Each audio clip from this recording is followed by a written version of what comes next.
11 मे रोजी ड्रोनद्वारे पिझ्झा घरपोच देण्याचा प्रयोग मध्य मुंबईतल्या लोअर परळमध्ये करण्यात आला होता।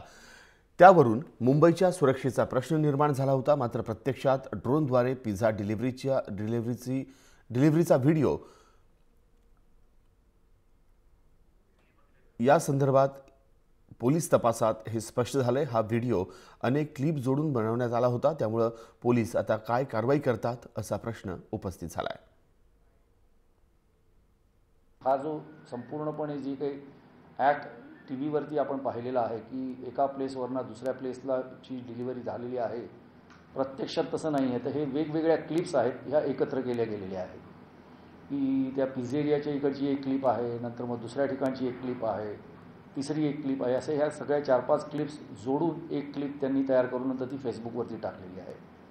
आता आमची ह्याच्यामध्ये आणखीन पुढे सगळं आता जी चौकशी आहे ती चालू आहे की ह्याच्यामध्ये ह्याला कुठल्या परमिशन्स लागतात का, परमिशन लागत असेल तर त्या कोणत्या लागतात, ह्याच्यात कुठला गुन्हा होतो आहे का किंवा आणखीन काय, याच्या अनुषंगाने आमची आता सध्या एकंदर संपूर्णपणे चौकशी चालू आहे।